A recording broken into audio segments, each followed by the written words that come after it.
mouse. I don't want to talk too much about the race because I need to do a video on it. Let's just say it was better that I didn't go on the cast the day of the kill until much later. I had to be kind of talked down. A little bit. There was a lot of words being thrown around by me in the morning when talking to Roger and Scripe and things like that. Words like incompetence, embarrassing, complete fucking calamity. Yeah, a lot of words like that were being thrown around. I was furious, I'm not going to lie. I'm literally furious with what they did during that raid. I don't think we'll ever get an answer as to what the hell happened there. There is a million crackpot theories running around about what happened.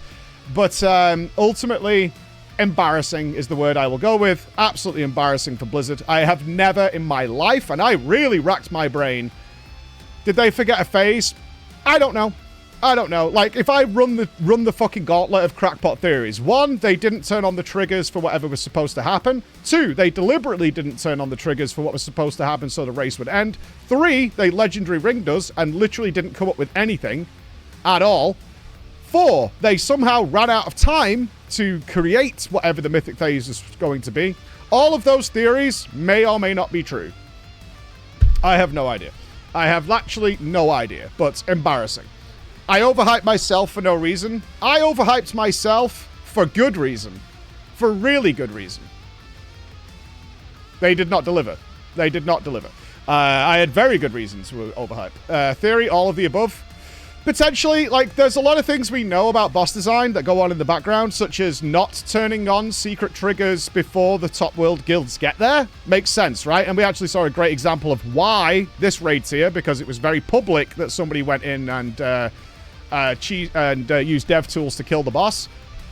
That's a really good reason why they don't do that. We also have it with the jailer and things like that. When there's a secret phase, is they keep it locked until one of the top guilds get there and they activate it. And then, because it's actually going to happen now. We saw this with N'Zoth. For any little WoW historians out there, they actively despawned N'Zoth because they hadn't turned the triggers on. People remember Liquid progressed N'Zoth and then suddenly the boss disappeared. Why? They had reached the secret phase and it wasn't active, so they despawned the boss and then respawned the boss with the mythic phase now fully active, right? So that's how they do stuff. It's really not the... Although it was more public this time, nearly every tier, somebody goes in and uses the dev tools to kill the boss. So they do that. We'll get to the next game in a minute. I'm keeping it a little secret for you right now. But I did want to address a couple of things. Now, I want to be very clear on this. This is my opinion.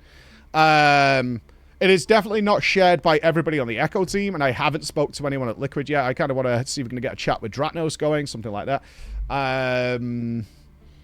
My personal feelings are that this is possibly one of the worst designed raids of all time. That's my starting point there. I have seen a lot of feedback from people, which I personally think... Again, my opinion is complete copium to the ends of Earth. First of all, it's good they designed an end boss that seems killable. Go and fuck yourself, because that's not true at all, because you are giga-fucked at the beginning of the raid. Every single Mythic raid player is fucked by this scenario. Everybody. Having the end boss be easy and the middle of the raid be ridiculously hard benefits no one. At all, in any way, shape, or form. It literally fucks every single person who goes into a Mythic raid. Does it make sense to have earlier hard bosses? No, not really, because that's for everybody else. I am totally fine with the end bosses being super hard, your Tindrils, your Firax, your even, you know, your other big end game bosses. That's fine, because there's no way in hell earlier non-splitter maniac guilds are going to get there anyway, and they can be changed. And we get a good race, and that works. Last 2 raids have had some really weird tuning for some fucking reason. Methuzahla was kind of perfect. They got it close with that. And Sepulchre, besides Halondrus, which was an anomaly, was also pretty perfect. It was close to it. But whatever. Methuzahla should be the model for everything. Not true. Benefit boosted people that want the mount. There was a discussion. I am not joking. To boost the world second. I am not joking. There was a potential complete Giga Chad move that they were going to sell the world second kill to somebody. This came up because Perfecto was starting to get a very sore eye and Perfecto was scheduled to go to the doctor later in the day, and they didn't have another rogue to step in, they were going to let somebody buy the rogue spot because they could have sold it for like 200 million gold and boosted it, because why the fuck not? There was we were hoping Method were going to do it. We were genuinely hoping Method were going to boost the world third and set someone in there. That would have been the most Giga Chad move of all time, but they just it was so easy they killed it before Perfecto went to the doctors. But that was the discussion that was happening. It's like, we could kind of sell this and sell the mounts. It would have been hilarious. Yeah, there were some weird facts. Like, they wiped Moron's one-arm bandit heroic. Now, it's not a great fact by any means, but they wiped more on one-arm bandit heroic than they did on Gallywix, which is also really funny. Things like that. Do you think Echo had any chance? Personally, no. That is no shade at Liquid. I do not think... I ran the numbers in my head. For Echo to have had a good chance at winning this race, you would have to have, one, had foresight as to what was coming. They would have had to have killed Gallywix in like 50 pulls, realistically. They would either have to have killed it the night before, or killed it within an hour of starting their next day, to have seen Gallywix worked on the strat before Liquid woke up, because Liquid correctly went dark, and killed it that night, probably late into the night, in order to have won. That is unrealistic. Not to say Echo didn't make mistakes. They did. I think a blunder was one-arm bandit. They got the full advantage week one. From what I understand, again, Scripe and stuff might change this a little bit. It's the information I've been getting from the players, is they did science pulls on one-arm bandit instead of pushing for the kill. That may have given them a bit more Muggsy information, whatever. I don't know if Echo's going to release how many wipes were caused by bugs on Muggsy. They didn't play well. No one's arguing that at all, but a lot. A lot. I've had varying reports of how many wipes were, or potential kills is probably a better way of saying it. Potential kills were down to bugs. Let's put it this way. After they figured out how to fix the main bug, they killed it in 2 pulls. I'll just put that out there. They figured a way by accident of how you fixed the bug, and then they killed it 2 pulls later. That's all I'm going to say. That's all I'm going to say. They did not get the God pull they were after. I think they played better at 9%. I'm trying not to be a biased person here. I obviously have a bias. I saw more of Echo than Liquid by a long way. They play when I'm asleep. It's the nature of the beast. Echo were phenomenal week one, like absolutely unstoppable. If they carried on that performance into week 2, maybe, but even then, I'm like, how would this have worked? Like, in order for them to have won the race, they really would have had to have killed one-arm bandit in the last 3 hours they had after killing Sprocken. Then they would have had to pull Muggsy probably a few times. Then they would have to have killed Muggsy the next day far quicker than anybody even came close to. Then they would have had to have killed Gallywix within the same day. That's the only way they could have won. Realistically, it's the only way they could have won. But that's my feelings on it. The Echo players might have a different mindset on that situation. Is Blizzard dumb as rocks for talking up how they wanted to really watch the race? I don't know. Yeah, heroic splits are grim. In fact, I mean, I'm proud, and I think all our caster team is. Regardless of what people say about splits and stuff, the Echo broadcast was the #1 watch thing on Twitch. Over everything else. We had that award in week 1 of splits.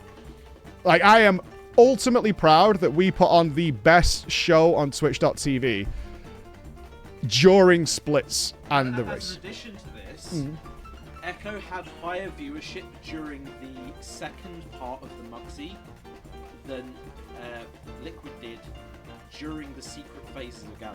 Yes, we had higher... Yeah, it's interesting. We had higher viewership during Muggsy fails than Liquid pulling Gallywix. Like, all those are...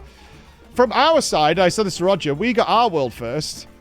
Like, we put everything into those casts. Like, the amount of work that was going on behind the scenes to, like, get things going, what can we do, ideas, strategies, all... The amount of times I could tell you, you won't really see it on the cameras, the casters running to the casting room because we've got an idea. Like, we can make this better and do all sorts of things. So, yeah, from our side, yeah, like Cruella especially. Rook has got a lot more experience than Cruella. Cruella was phenomenal. A wonderful addition to the team. Somebody who came in so nervous and then found her feet very quickly by talking to us. It was the same thing I say about Jordan. When Jordan was very nervous her first cast, she asked questions. She had no fear about, okay, what should I do here? How does this work? And then when we got to Mythic, Cruella started to fly. I want to give a special love to Cruella, who was really, really anxious and nervous because her accent is very strong and her English isn't perfect. She genuinely thought that would be an off-putting part of the cast, and she was super nervous about it. Where I think every single one of us individually, it wasn't a collaborative effort. When she spoke to us about it, I was like, that is your strength, because what you're saying is very important, and it's good information. And the fact that you have the accent on top gives it a little spice and a little flavor. I said, stop looking at it as like not like a disability, but as a weakness. It's actually a strength. And if you think about it that way, you'll have more fun. She went straight into it. When she found her feet, and she's got raid bans. She's got raid bans, because she actually asked me afterwards, like, is it okay? She actually stopped mid-broadcast at our first shift. She went, is it okay if I'm like a little mean to you? They're only jokes. Bro. Bro. I'm like, if you don't, I will be pissed. I will legitimately be pissed. I'm like, I need that. I need something to fire up, right? I need something to get going with. If you just sit there and just like, power word barrier nullifies this amount. Shut the fuck up. Like, you're a raider. We're all raiders here. So get it going. We're meaner than she was. Yeah, but she didn't know where she could talk like that on a broadcast. Like, very, in a professional environment. She's like, can we do this? Because I was firing at her. And she's like, can I do this? I don't know. Do you get away with more? I'm like, no. You can do it. Yeah, it's unfortunate the ending was bad. It's crazy to hear she's been playing since she was 9 years old. Yeah, I always think it's important to... When we have a new caster, we need to get that history. Because a lot of people might... Because there's a lot of dickheads on the internet. They might think, oh, pretty girl, that's why she's on the couch. No, this girl's a fucking world-first raider. She's been gaming since she was 9. She's fucking brilliant. She knows everything that's going on. She was spotting shit going on with the plays that was way better than some of the other things we spotted. She brought wonderful elements to it. Like, this whole, oh, she's a girl is no good. Cruella grew very fast. I hope she comes back. I know she got told that we'd more than have her back on the cast, so I really hope next time she does come back. So yeah, that was really great. Yeah, it was good. She was excellent. She was absolutely excellent. But I don't know if anybody's got any questions about anything that happened at the race. Check out this link to G2A. Oh, the WoW Gold thing. Yeah, so I'm more than fine to talk about this. So the G2A, I know some of you were pissed because G2A has gold selling on there. I want you to understand that the way I can influence... I mean, I get called an influencer, right? And that's not just to sell things to you guys. I also get to influence the back end.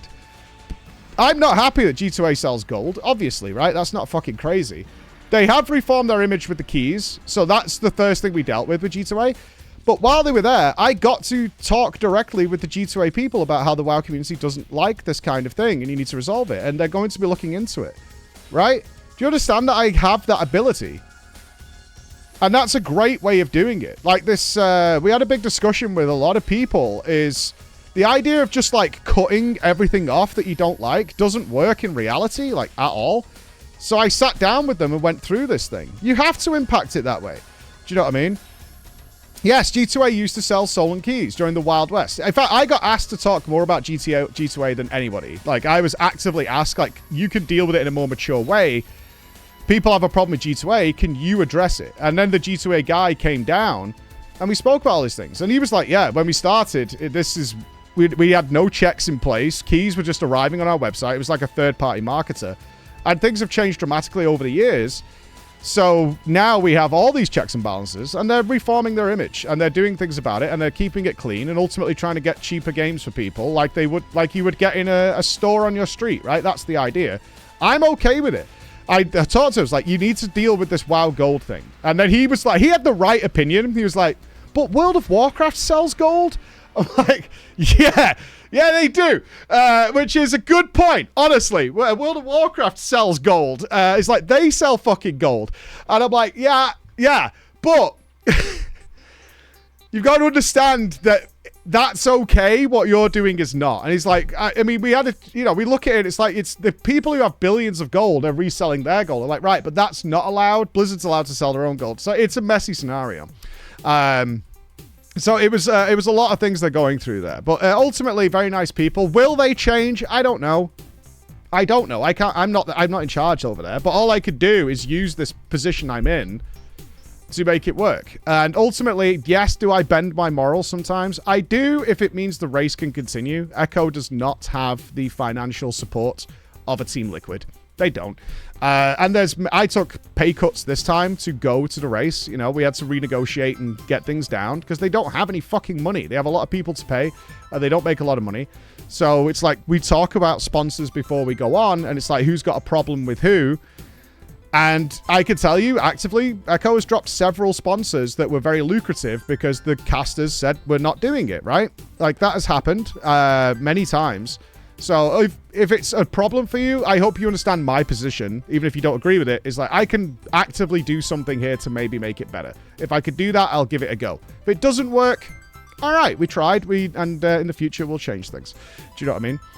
Well, yeah, I mean, at this point in time, there's a lot of, like, blockchain and fucking crypto people all trying to get in and get in some places, right? It's the big thing that's happening all over the world with sponsorships, and we deal directly with sponsors all the time. A lot of that is happening, and they're throwing out some insane money. They're throwing crazy amounts of money in to get in there. So with a company that's trying, at least seemingly, to make sure it's been organized and it's better and devs aren't getting ripped off, I'll do that. Did your pants ever dry in the laundry? Dude, if I have one negative feedback, and I will tell this to Echo, we cannot stay at that hotel ever again.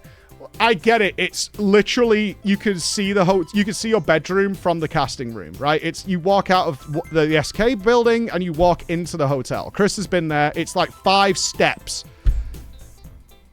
I get it. It's a hostel, but it's like hostel plus, right? It's got a bar. It's got a little, like, breakfast area. It's got a kitchen. It's got, like, hotelish bedrooms. And I don't care about that. I really don't. Like, when we did Sepulchre, we stayed in essentially, like, Japanese boxes for 3 weeks, where you had to put your leg, like, out of the bathroom to get in the shower. That's what we stayed in, and it's fine. I really don't care. I'm not a king. I don't need fucking pyramiding and pampering. I need a place to sleep because we're rarely ever in there. That's it. As long as it's clean and it's good, it's fine. I'm pretty sure that hostel is hiring any backpackers and travelers who are doing, you know, finding themselves and traveling the world as, like, the cleaners and receptionists. We saw a different receptionist every single day. As far as we could tell, there's only ever been 2 people we've ever seen who are still working that hotel from the last time we were there.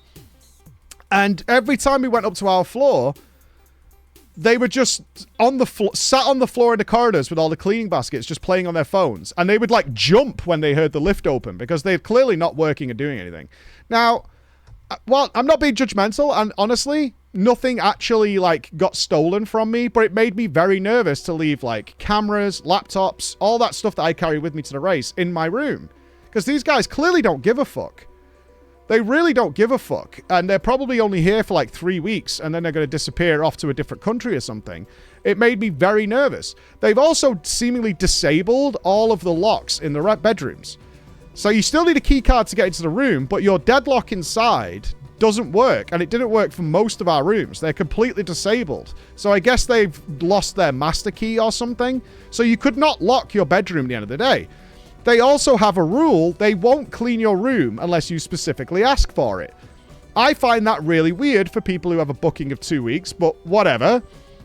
And so you have to go to reception and say, hey, can you clean my room? And it will get cleaned, maybe. I got mine cleaned when I asked the very next day. Ali didn't get his cleaned even though he asked 3 times for over 5 days. They just didn't. Right? They just didn't. They just didn't. They were like, okay, I'm taking a note, blah, blah, blah, blah, blah. And then they just didn't do it.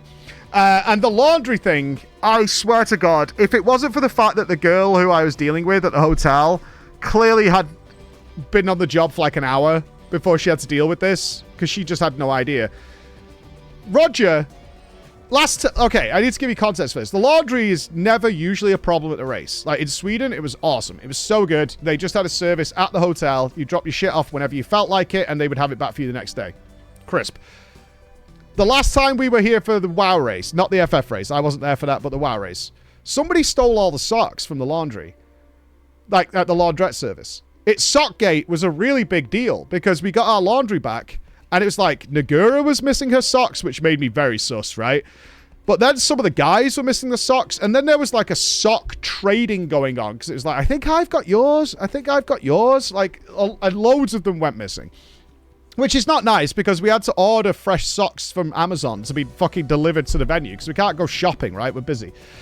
So, this time around, Roger comes up and he's got, right, we're going with a new laundry service. They actually don't do underwear on the website, but we've called them. They do it. They just don't list it because apparently, whether this is a German thing or not, I don't know. There's like a cabal or some sort of underground mafia that's going around to laundrettes saying that they didn't get their underwear back to claim free underwear. So they've literally had to remove underwear from the website so that people don't Google them to try and find underwear. Yeah, I don't know, dude. Like, this is the information I'm getting, right? So he says the new laundrette is bang on. They're like totally aware of what we're doing. They're not going to get confused by the really weird names because the last laundrette we had thought we were memeing with our names because we're like, what is an okay mage? Why does this one say nice memes on it? Right? Like, why is this, what is this like a religious thing? It's got preach on it, you know, all that kind of shit. So they like made phone calls thinking we were trolling them with our names. So Roger's got this new company.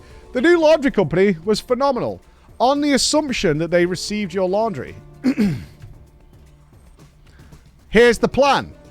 You have to turn it in on Tuesday to the hotel. They're fully aware of it. They're going to store all our laundry. The laundrette service will show up on Tuesday afternoon, take all the laundry, wash it, and we'll have it back on Thursday. Now, there's a problem. That is 11 days after we've been to the venue. There are not a lot of people bringing 11 days of clothes to these venues. Us old school veteran casters, we do it because we went through Sepulchre because that was during a lot of people leaving Ukraine. So our hotel was filled with people fleeing Ukraine, right? It was all mums and kids who used all the laundry stuff. So at that point, we did all like stink by the end of Sepulchre because it was there 3 weeks. So I'm leaving after my morning shift. As you guys know, I did a lot of late nights and early mornings. So I'm going back to the hotel to get changed for the day for streaming. And they go, oh, the laundry should be back. Can you check? I was like, oh, sweet. Because I'm now kind of running out of clothes, right? I'm now kind of running out. So I go into the fucking hotel. And I go, hey, is the laundry back for Echo? No. And I'm about to leave. And then this guy goes, yeah, it is. And then they're looking at each other. They're like, is it? And the guy's like, yeah, it came back like this morning. He's like, I don't think it did. And I'm just watching these two have this bizarre argument. And he's like, it's downstairs. It's all here. Whatever. And she goes, all right, I suppose. So she says, come with me. Go downstairs into the luggage storeroom. Sure enough, all the laundry's there. I was like, oh, cool. So I'm looking through all the packs because they've just got room numbers on it. And I'm like, mine's not here. I know it's not. And she's going, what room are you? I'm like, 330. She's like, okay. Maybe they put the wrong number on. So then she's like, should we open all the packs to see yours? I'm like, no. No, we shouldn't do that. And she's like, okay. In fact, on the underside here, it's got some names on it. Like Scripe and fucking Nice Memes and Stove and shit like that. Mine's not there. Mine's gone. So I had some pretty expensive clothes that I'd brought with me for when we do like dinners and things. And I'm starting to get a little pissed because now I've got no clothes and I've run out of what I've got left that's clean, right? So I'm like, and then she goes, hold on a second. Let me check where we also keep laundry. Turn around. There's like 11 of the players and casters' clothes just still in dirty bin bags that's just left there. And she went, oh, we didn't send yours. Why? Why not? She's like, I don't know.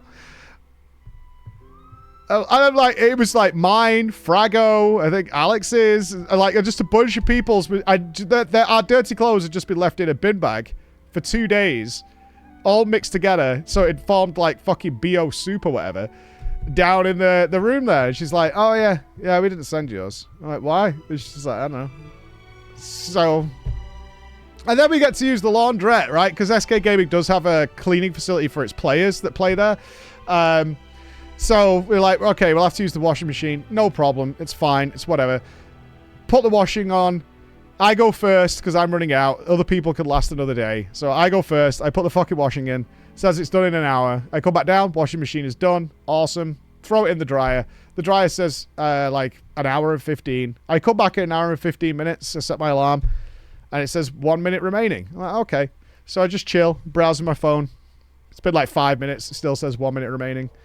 I'm like, okay. So I go back upstairs for a bit. I just set it for like 20 minutes. I go back upstairs.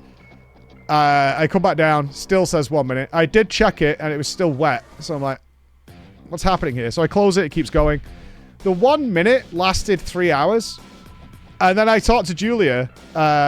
Julia was... I came downstairs, and Julia goes, oh, I've just been and checked your laundry. I was like, what? Yeah, okay, cool. And she was like, yeah, it's still wet. I was like, it says 1 minute. And she goes, oh, yeah, the timer is broke on our dryer. It says 1 minute immediately after you start the wash. It'll say a time, and then it'll drop to 1 minute, and then it just stays there for an undisclosed amount of time. So I'm like, well, what do we do with that information? She's like, I'll just check it for you. I'm used to checking all the players' laundry. So I'll text you when it's ready, right? I was like, what the fuck? So I came down in the afternoon, and sure enough, it had been finished, and somebody had just taken all my shit out and just put it on the side. Like, my underwear was just on the floor, and my clothes were just all, like, thrown to the side because somebody else was using it. I'm like, what the fuck, man? Like, this ain't no good. This is just bobbins. But I did get clean clothes eventually. Yeah, it was just a pain in the ass. An absolute pain in the ass. And then, of course, all the fucking rich kids who got their laundry done are like, oh, yeah, I'm flying. I'm brisk, you know what I mean? I'm brisk. I'm all good. Well, the problem was there was a ton of SK tournaments happening while we were there, which was the girls' Valorant team, which won. Like, that scream, because they locked off the room next to the caster room, and the girls' Valorant team was playing, and we didn't hear anything until they essentially won, and it just popped off, and they were fucking screaming everywhere, and then the FIFA team was in. What they did have, though, get this. I don't know what the game's called. It's a mobile game. Battle Royale or Clash of Kings. One of those kind of games, right? They had a watch party to watch the Twitch stream of this guy playing a mobile game in a tournament. It was fucking hammered with, like, 9-year-olds. Hammered with 9-year-olds. There must have been, like, 200 9-year-olds down in there. Because we couldn't... They locked off the gym and they locked off the eating area. It smelt worse than Gamescom. If any of you have ever been to Gamescom, it's like every cliche about Magic the Gathering. It was sickening, the BO in there. Sickening. It was gross. I was like, I went, because I just went to the toilet down, because I was coming through the building, so I just went to the toilet downstairs, and there was a kid in there, and I was like, Jesus Christ, that kid fucking stinks. And I could smell it, like, with the closed door while I was using the toilet. I'm like, Jesus, fuck, dude. And then he decided to wait and use the toilet after me, although he was in there before I went in. I was like, all right, 9-year-olds, whatever. And I came out, and it was everywhere. Oh, my God, it was awful. They had to open the doors midway through the day just to let air into the building because it was starting to drift up. Oh, Jesus, fuck.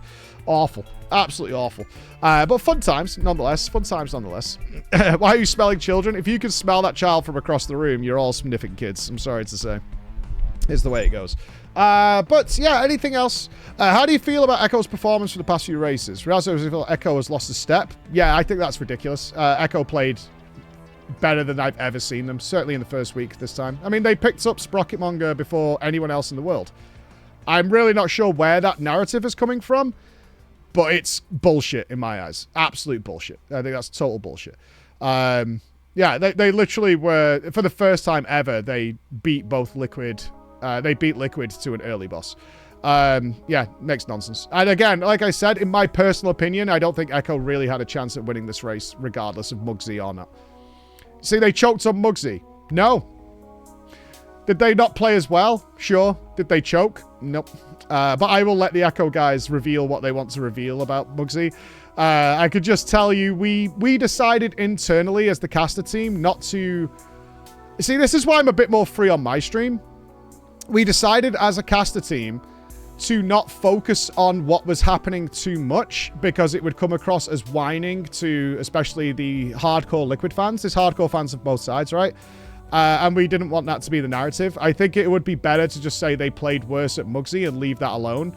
When we did have a lot of... all I can tell you is the messages to Blizzard about what was happening at Mugsy were vast and wide. We showed a couple of things because it highlighted it. So we showed like Teeth dancing on top of the mines. If you didn't see that clip, you should watch it.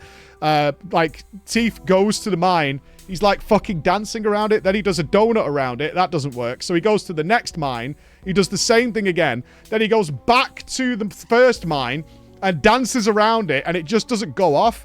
The one we couldn't show. I really wish we could have had a better indicator of how to do this.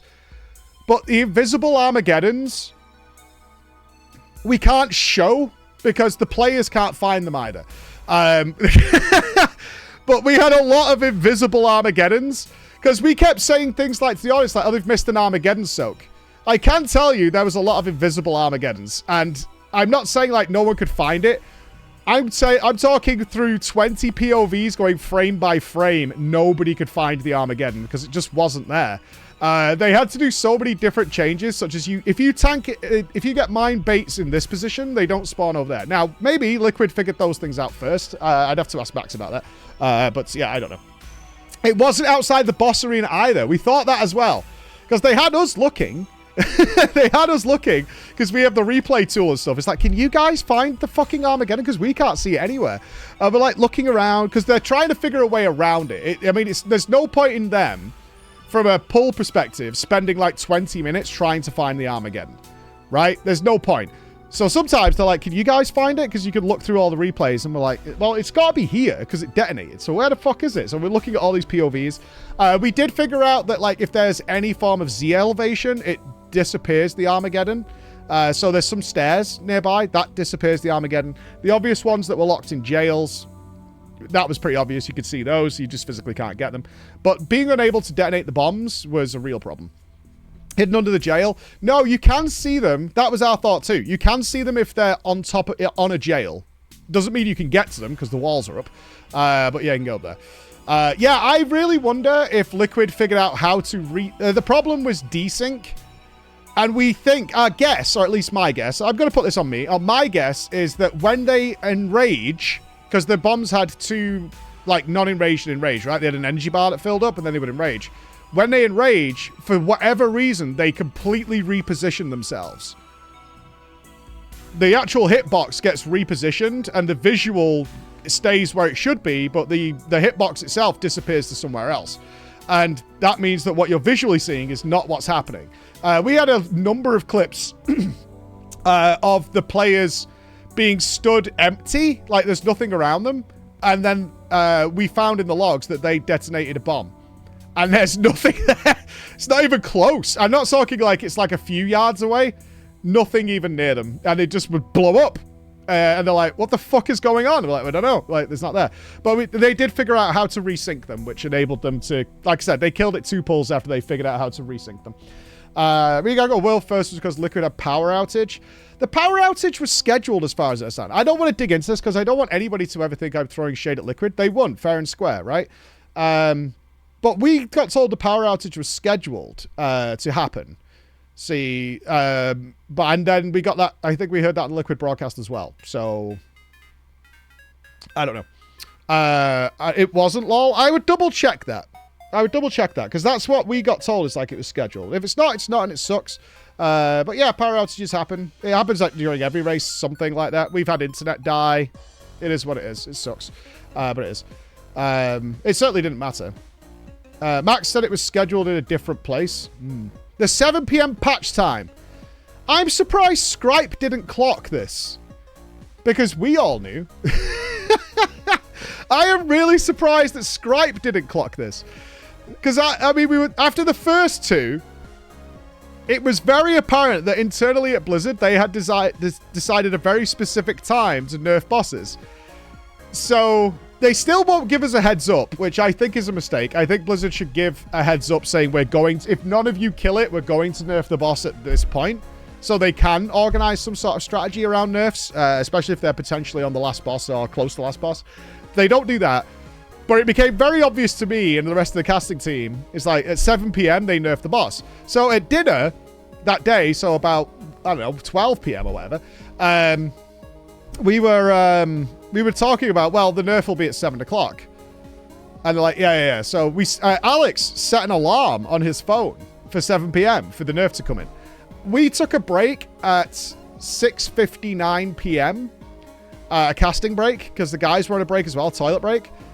And as I leave the room, like I open the room for the broadcast, Zerwo, I think it was Zerwo, posted in TeamSpeak that they just nerfed the boss. So the production room is right next to where we cast. So Sam leans out and he goes, they just nerfed it. And I was like, check my watch. And then it was like 7 p.m. exactly that they'd nerfed Muggsy. And we were like, I fucking knew it. I totally knew it. And Scripe was coming out of the toilet as I was walking down the corridor. And I went, they just nerfed it. He went, what? Have they? I'm like, yeah. He's like, where did you see this? And Zerwo was just posting about it. It's like, are you sure? And I'm like, yeah, it's literally just been nerfed. He's like, how did you know it was going to be at 7 p.m.? I'm like, they've all been at 7 p.m. Exactly 7 p.m. is when they keep sending these nerfs. Like, that's when it happens. That's the second they start their day in Anaheim. And that's when they send the nerfs. Do you think Echo should just go NA at this point? No, I think Blizzard should fix it. There's big disadvantages to Echo or Liquid going to NA or EU respectively. Is the support with helpers. I think Echo used 2,000 plus helpers. 2,000 players were needed. And if you go to a side that clearly has a bias of NA or EU, that's going to literally be a massive handicap. It's on Blizzard to fix. It's not the player's job to fix this. It's the Blizzard's job to sort this out. And they could do some simple things like heads up on nerfs or things like that, but no one could have predicted the end of the race would be like this. Yeah, it's a Blizz problem to fix. It's not a player's problem to fix. Yeah, that'll be great. It's good. Any last questions? Because I want to play again. Those splits were so smooth. Yeah, that will be the strategy going forward. Yeah, for sure. The Echo split strategy was crisp. As far as I know, I didn't watch, so any of the Liquid viewers can let me know, is like as soon as Echo were doing that, Liquid also swapped to doing that. It's definitely the way it's going to go forward. It'll be the natural way of doing it. I know we're all dismayed with the last boss, but the broadcast was amazing. Yeah, our show was fantastic. Really happy with it. Can't complain. I mean, we were the top watched thing on Twitch. That it says it all. We were number one. It's great. If Blizz don't fix it, would it be possible for NA, EU, Asia race? Asia isn't close yet, despite like appearing on the leaderboard. They need time to develop a strategy on their own. They're very, very good at copying and implementing strategies, but they have a zero experience in actually developing a strategy. Heroic Week needs to stay. He wouldn't get rid of splits. The guys will still do splits at reset, but he could reduce it. One of the interesting things I found... Medic is amazing. Yeah, Medic's great. The whole casting team is fantastic. There's no combo of casters at Echo that's weak, I don't think. From what I can see. Did you see Max's reaction to when they killed the boss? Yeah. And rightfully so. Rightfully so. An embarrassing last boss. Literally embarrassing. Like, there's no other word I have for it. There is no... I have never in my life seen a final boss of the hardest difficulty get fucking tickled by over 10% of its HP with half the raid dead. When I saw Echo do that, embarrassing. It's absolutely embarrassing. It is completely embarrassing. I have no idea what the fuck is going on there. I doubt we'll get the answer, but it is an embarrassment of a final boss. Absolutely embarrassing. There is no boss. Xavius didn't work that way. Xavius, if you had half your raid alive at the end of Xavius, you still didn't win. Do you think about how it's going to approach the raid next time you talk to Blizz? My bigger concern isn't that, actually. My bigger concern is how teams like Echo, that is self-supported, will think about the race going forward. I don't know. It's too early to decompress what Echo will take away from this. But the race is... I think it's got two detrimental effects, which really makes me personally sad because I love the race so much. I don't care who wins. I want to put on a good show. I don't want the race to go away. I love it. I've loved it for 10 years now. I've done the race. My concern is the race is now becoming unpredictable Not just in terms of length, but also expectations that you can't plan for, you can't strategize for in any way, and it might not be worth putting on a race in the way we do going forward. That genuinely chokes me up a little bit to think of it like that, but I also, from a business standpoint, that's got to be a consideration. Is like, we put in so much effort and so much time to this. How can anybody predict that, for whatever reason, the final boss will die in 100 pulls? In a race where we had over 100 pulls on mid-tier bosses. You can't. Like, you can't plan ahead. I mean, what's the plan here? Everybody just plays until their eyes bleed because you don't know if the next boss is going to fall over or not? That doesn't work.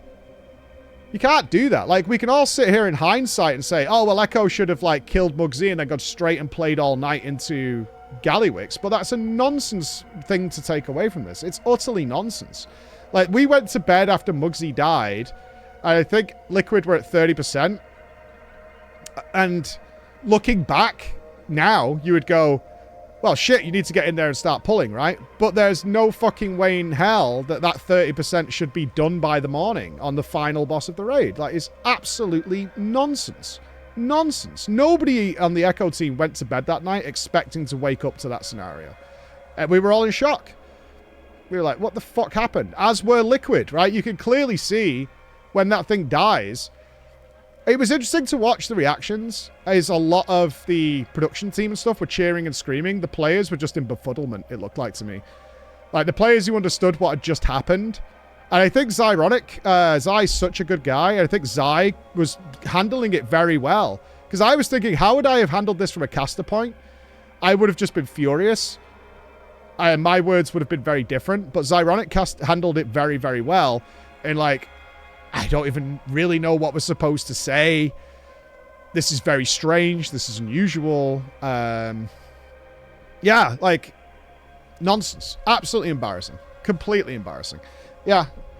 Could have watched the broadcast for friends. You killed it. Echo should have killed it in 41 pulls, but Teeth died and there wasn't enough people in the soak. I blamed Mires for it, but they should have killed it in 41 pulls, but we'll take, what was it, 49? Yeah. Whoever goes harder wins. Nonsense. You can't do that for a race that lasts multiple weeks. Like, this isn't a 100-meter race. Like, it's just not the case. That's not how this race works. If the race was to last 3 days, sure, whoever goes harder wins, but that's not what happened here. Yeah, we'll see about Heroic Reek. Exile legit said that was the boss. Of course. When that achievement popped, I don't know how much I can talk about, right? But because I want to be careful here, because Blizzard, there's a lot of things in the files that don't get used. That's normal, right? Every patch, regardless of raid tiers or whatever, there's tons of things in the files that don't get used. There's a lot of things with Gallywix that never appeared. There's voice lines. There's stuff that just does not appear in that fight that exists. And we're like, side-eyeing, like, what the fuck is going on here? Yeah, it was weird. Worst final boss I've ever played. Oh, I felt so bad for the mages. I bet Fired Up feels the same way. Being told that your role on the final boss of Mythic is to shoot a training dummy for 5 minutes and not take part in any part of the fight whatsoever is a fucking disaster. A disaster. I couldn't believe it. When I went out, Hopeful was like, bro, that is the worst thing I've ever done in my life. Like, I actively just don't take part in any aspect of this fight for 5 minutes. I just stand still and do my rotation for 5 minutes on the final boss of the raid. What in the actual titty fucking Christ is this boss? Like, unbelievable. What do the mages have to do? Nothing. The mages don't do anything. In the first phase, which is way harder, the mages use a bomb. That debuffs you. If you die at any point in the fight, you wipe the raid. That's the clever mechanic.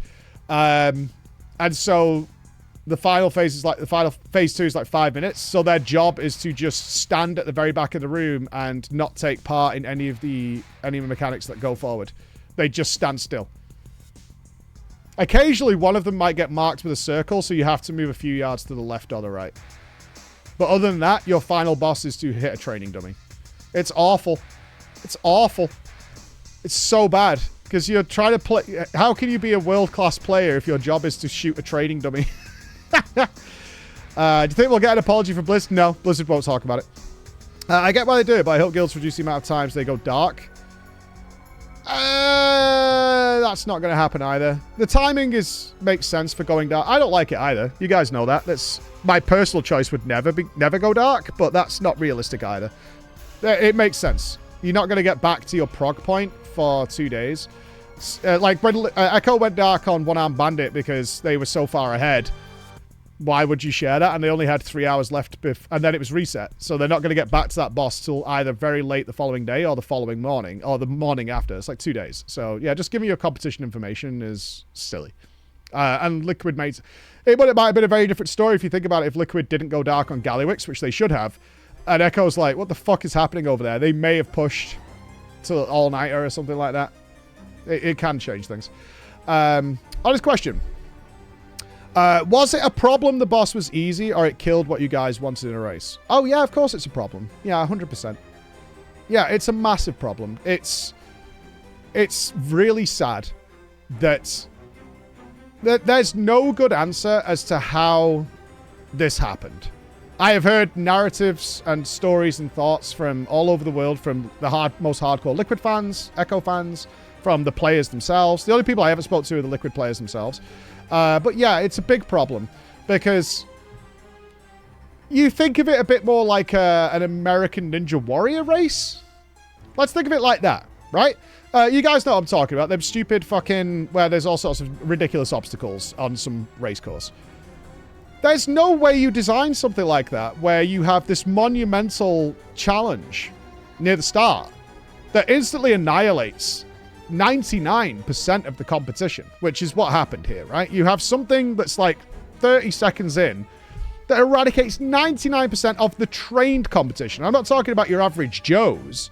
Practice, trained competition. And then after that, it's a downhill soapbox race. That's not how those things are designed. Like, you would never do that. From a common sense standpoint, that makes no sense. That's so stupid. Like, somebody would look at that at the design phase and be like, what the fuck? Ah, but they got the tuning wrong. No, they didn't. That is a lie. And I keep seeing this fucking narrative everywhere. No, they didn't. They hotfixed Sprocketmonger on week 1 perfectly. They had all the data. They had all the information. They knew exactly how to tune those bosses by boss fucking 5. They had it all. They had everything they needed to make perfect little gentle adjustments, just like they did with Muggsy. If Muggsy wasn't nerfed, bugged a lot, for both guilds, all guilds, Muggsy would have been nice, tight, reach the enrage. Perfect. Right? Perfectly tuned. You would have gotten very close to the enrage with pretty much everybody alive. Mwah. Gorgeous. We didn't even see the enrage on the first time we got down to when it should have happened with the Echo team. They killed it in 50 pulls. 50. Liquid did it in 100, and that was like, oh, what is the pattern? Okay, what happens next? Okay. You tell me any boss in the history of WoW on the mythic final boss where you get to 12% like Liquid did, and they go, guys, we don't know what happens from here on out, and it just dies. It should never happen. Never. Never. It's completely absurd. It's completely absurd. And again, no shade at Liquid. They played the hands they were dealt. It was fine. It was just embarrassing. You're more mad than the player team. Actually, I am. That's true. Echo didn't care. I could tell you after Nerebar, Echo was very sad and pissed off. Echo was fine with what happened. They're not mad about it. They just chilled and they killed it. Yeah, there was no salty feelings amongst the Echo team whatsoever about not winning this race. I was more angry than they were. Roger actually told me to chill the fuck out. I was like, no, I won't chill the fuck out. You had me making videos for the WoW channel to get more people into the race. We just put on the biggest show we could possibly do. You have this mystery dungeon journal, which was bullshit. I mean, we did technically get a secret, but it was crap. We've been plugging and marketing this race for a long time.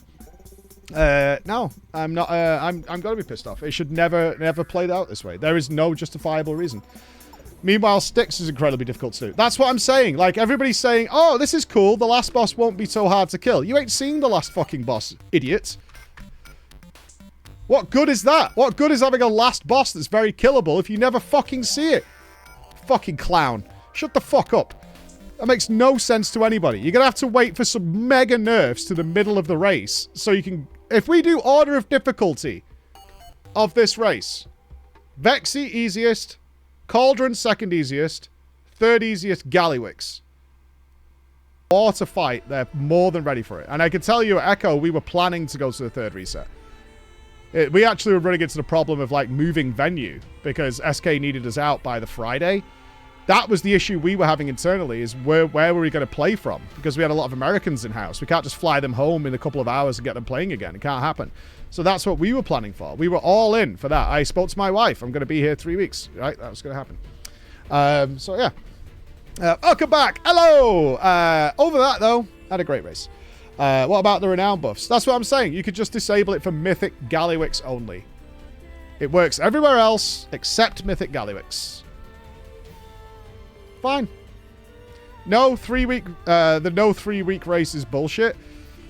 If it's hard and it's justified, right? If it's justified and it's a fucking engaging experience, the guys will happily play over that line. They will. Do you think that Styx difficulty-wise is more of an outlier? Blizzard said a race to be easier. I have a very weird opinion on Styx because I didn't see the average guild playing it. So I don't want to say. I haven't played Mythic Styx myself. I'm hearing it's extremely hard for plenty of guilds. Where are we at? Let's check rated.io real quick. Oh, Chris has done me some buttons. Thanks, Chris. That work? Yeah. Okay. So, Styx. Okay, so Styx has been nerfed. Still less than 80 guilds have killed it. Can I offer you a nice egg in this trying time? Jesus Christ. This is post-nerf. Post-nerf, still less than 80 guilds have killed it. And and they didn't nerf Sprocket yet, right? As far as I know, Sprocket's still not nerfed. Because, yeah, 12.